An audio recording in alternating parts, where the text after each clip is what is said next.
এক যে ছিল কুঁজো বুড়ি। তার মাথার চুল কোকড়ানো, ধবধবে দুধের মতো সাদা, কঠোরাগত চোখ, কুঞ্চিত ত্বক, পিঠ কুঁজো। হাঁটার সময় কুঁজো করে লাঠিতে ভর দিয়ে হাঁটে।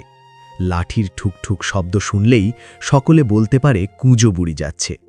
কুঁজো দিয়ে হাঁটে বলেই নাম কুঁজো বুড়ি। সে ঘুরে বেড়ায় সবত্র, এ পাড়া থেকে ও পাড়া।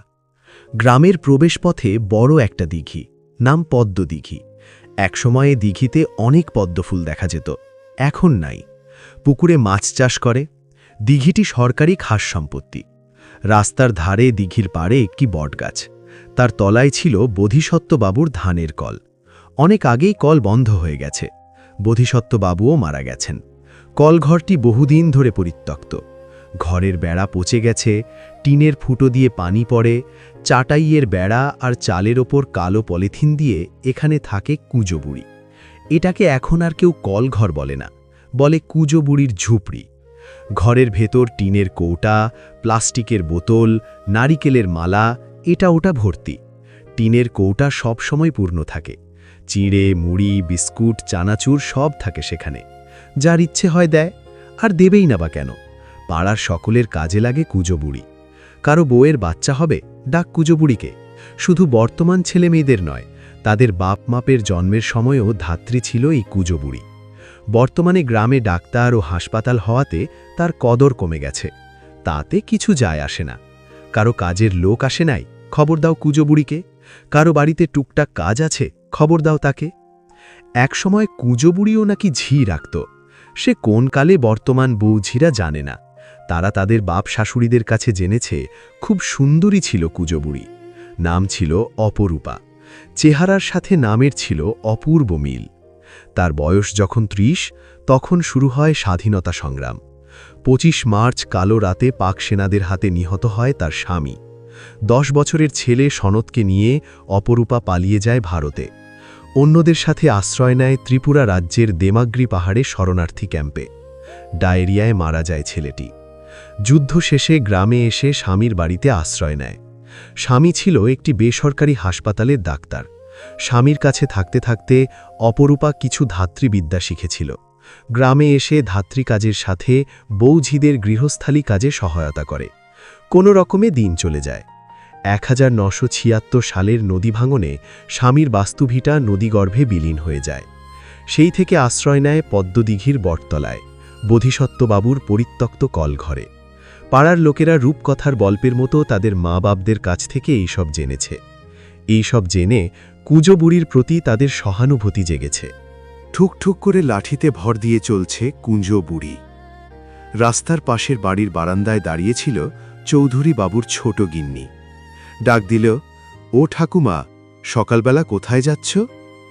বুড়ি শুনতে পায়নি। পাশ থেকে বড় যা বলল, কোথায় আবার, গোবর খুঁজতে। ও তো গরুর পাছার দিকে তাকিয়েই থাকে, কখন গরু গোবর লাদবে। বাস্তবিকই গোবর রাস্তায় পড়ার সঙ্গে সঙ্গে কুঁজো বুড়ি কচু পাতায় তুলে নেয়। বাড়ি গিয়ে হাতের এক এক চড়ে চাটাইয়ের দেওয়ালে বসিয়ে দেয় গোবরের ঘুঁটে। সেগুলি বিক্রয় করে চাল আনে। ২ মুঠো চাল হাঁড়িতে ফোটায়। ১ মুঠো নিজে খায়, আর ১ মুঠো রাস্তার নেড়ি কুকুরদের খাওয়ায়। ঝুপড়িতে শুধু কুঁজো বুড়ি থাকে না, থাকে ১০টির মতো মুরগি ও তাদের সদ্য ফোটা ছানা। গোবর আর মুরগির বিষ্ঠার ঠোটকা গন্ধ বাতাসে ভেসে আছে রাস্তায়। গ্রামের প্রবেশপথে এই গন্ধে অনেকে বিরক্ত হয়।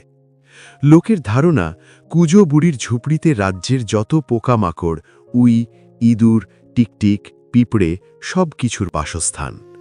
ভোরে উঠে কুঁজো বুড়ির প্রথম কাজ মুরগিদের খাওয়ানো।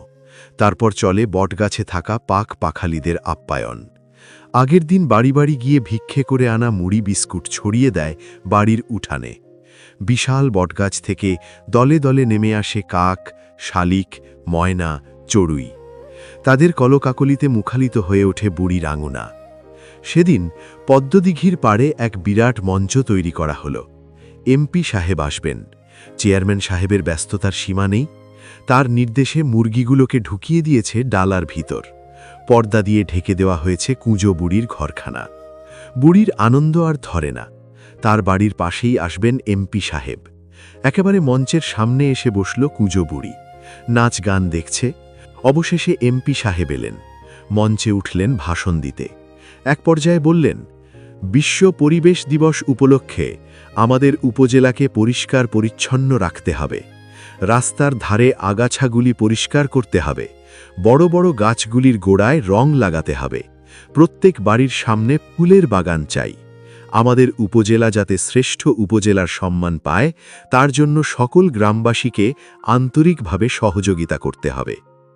পর্দা দিয়ে ঘেরা থাকলেও কৌতূহলী এমপি সাহেবের দৃষ্টি এড়ায়নি। তিনি মঞ্চ থেকে কুজো বুড়ির ঝুপড়ির চালাটা দেখে ফেলেন।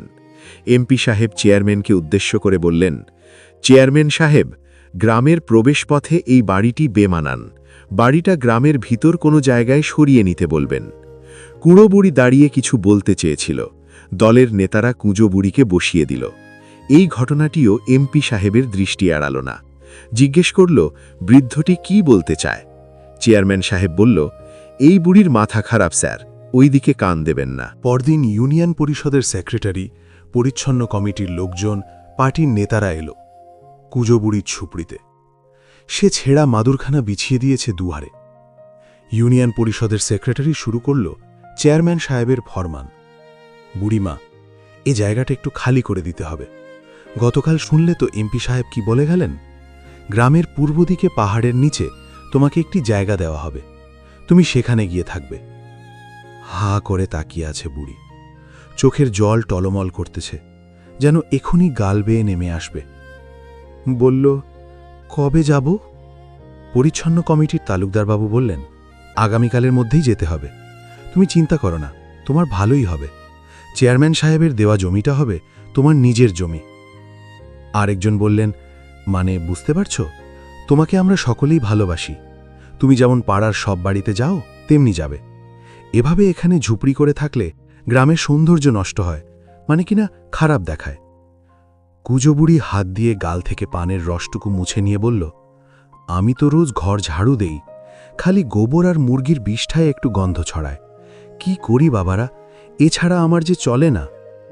একজন পার্টির কর্মী ধমক দিয়ে বলে উঠল, কালকের মধ্যে পাড়া ছেড়ে না গেলে জোর করে উঠিয়ে দেওয়া হবে। এই বলে পার্টির কর্মী পরিচ্ছন্ন কমিটির লোকজনদের নিয়ে মোটরসাইকেলে চলে গেল। ইউনিয়ন পরিষদের সেক্রেটারির জন্মের সময় ধাত্রী ছিল এই কুজো বুড়ি। সেক্রেটারি তা জানত। সেক্রেটারি নিজের গালে হাত বোলায়। শৈশবে কত চুম্বনী না দিয়েছে কুজো বুড়ি এই গালে। সেক্রেটারি হিসাবে কাজটা শেষ পর্যন্ত তাকেই শান্তিপূর্ণভাবে সমাধান করতে হচ্ছে। পকেট থেকে একটি ৫০০ টাকার নোট হাতে নিয়ে কম্পিত কণ্ঠে বলল, বুড়িমা, এটা রাখেন, আপনি চলে যান। এদের সাথে বাড়াবাড়ি করে আপনি টিকে থাকতে পারবেন না। সারা রাত ঘুমোয়নি কুজো বুড়ি। চলচ্চিত্রের মুছে যাওয়া ছবির মতো অতীতের সব স্মৃতি মাথায় ঘুরপাক খাচ্ছে। অবশেষে ভোর হল। পূর্বাকাশে লাল হয়ে উঠেছে সূর্য। ইউনিয়ন পরিষদের সেক্রেটারি আসলো কুজো বুড়িকে সাহায্য করতে। এ সময় পাখিদের খাওয়ার সময়। তারা আজ খাবার জন্য কিচিরমিচির করছে না, অস্থিরভাবে চক্কর খাচ্ছে ভেঙে ফেলা ঝুপড়ির ওপর। এগিয়ে চলছে কুজো বুড়ি। ওর পথ ধরে উড়তে উড়তে চলছে কাক, শালিক, ময়না, চড়ুই। বুড়ির পেছন পেছন চলছে বাচ্চাসহ মুরগির দল। বুড়ির সামনে কিছু দূর দৌড়ে দাঁড়িয়ে এক পা উঁচু করে প্রস্রাব করছে নিড়ি কুকুরের দল। তারা সবাই চলছে নতুন ঠিকানার খোঁজে। সেক্রেটারি ভাঙা ঝুপড়ির কাছে দাঁড়িয়ে দেখতে লাগল অপসৃয়মান দলটিকে। গলা তুলে কিছু বলতে গেল, কিন্তু স্বর বেরোল না। ডান হাতে দুচোখের জল মুছল। পদ্মপুকুর পাড়ে মৈত্রীবিহার থেকে মাইকে ভেসে আসতেছে, বুদ্ধাং সারানাং গাচ্ছামি, ধাম্মাং সারানাং গাচ্ছামি, সাংঘাং সারানাং গাচ্ছামি।